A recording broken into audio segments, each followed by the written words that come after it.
अस्सलामुअलैकुम वरहमतुल्लाहि वबरकातुहू। छोटी कमीज़ों का रवाज हो तो मेरी लंबी लंबी कमीज़ें सिलवाती, और जब लंबी कमीज़ों का दौर आया तो उन्होंने मेरी लंबी कमीज़ों को कटवा कर घुटनों तक करवा दिया। अच्छे से अच्छे कपड़ों का सत्यानाश कर देती थी। किसी फंक्शन में जाना हो तो लाख मिन्नतें कर लो, कभी लिपस्टिक तक लगाने नहीं दी। कहती थी जब दुल्हन बनोगी तो रूप नहीं आएगा। स्कूल से निकलकर कॉलेज आई तो कसकर हिजाब उड़ा दिया गया। यूनिवर्सिटी में लड़कियां बाल खोले इतनी प्यारी लगती, और एक मैं अभी से बूढ़ी लगने लगी थी। अम्मा कस कस कर मेरी 2 चुटियाँ बनाती थीं। बारहा कहा, अम्मा एक चुटिया बनाने दे, 2 का रवाज नहीं, और स्कार्फ के अंदर 2 चुटियों से मेरा चेहरा अच्छा नहीं लगता है। लेकिन अम्मा कहाँ मानने वाली। कॉलेज से बहुत अच्छे नंबरों से पास होकर यूनिवर्सिटी पहुंची। सोचा अब मैं बड़ी हो गई हूँ, यहाँ कुछ मनमानी करूँगी। लेकिन अम्मा ने यहाँ भी मेरी जान नहीं बख्शी, हद ही कर देती थी। रात को मेरे सर में तेल की पूरी बोतल अंडेल देती, कहती कि पढ़ाई की मेहनत से बाल ना चढ़ जाए। मुझे उनसे सख्त चिढ़ होने लगी थी। मुझे अम्मा बिल्कुल भी अच्छी नहीं लगती थी।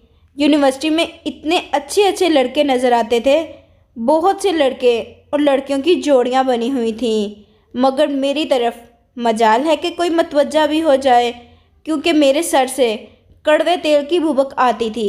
न जाने उस लड़के में क्या बात थी कि उसके इर्द गिर्द लड़कियों का जम गफीर रहता था। मेरी ये भी ख्वाहिश होने लगी कि मैं उसकी दोस्त बन जाऊं, मगर वो तो मेरी तरफ देखता भी नहीं था।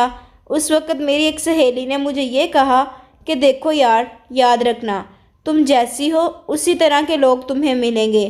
मैंने उस हकीकत को तस्लीम कर लिया और पूरी तरह पढ़ाई में मसरूफ़ हो गई। वक्त गुजरता गया और पढ़ाई मुकम्मल हुई। रिज़ल्ट आ गया। यूनिवर्सिटी में मेरे अलावा एक और लड़के ने टॉप किया था, जिसे आज से पहले मैंने कभी देखा भी नहीं था। मेरी सहेली का कहना सच साबित हुआ और मेरी शादी मेरे जैसे उसी टॉप करने वाले लड़के से हो गई, जिसको यूनिवर्सिटी में कोई जानता भी नहीं था। अब हम दोनों की एक प्यारी सी बेटी है।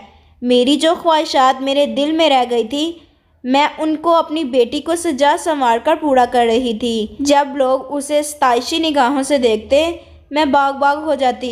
अब वो बड़ी हो रही थी, उसकी चाल डाल मुझे अदाएं नज़र आने लगी। वो जहाँ से गुजरती लोग उसे मुड़ मुड़ कर देखते, पर मुझे अब ये सब अच्छा नहीं लगता था, बल्कि सच पूछें तो बहुत बुरा लगता था। मैं नहीं चाहती थी कि उसे कोई भी ऐसी निगाहों से देखे।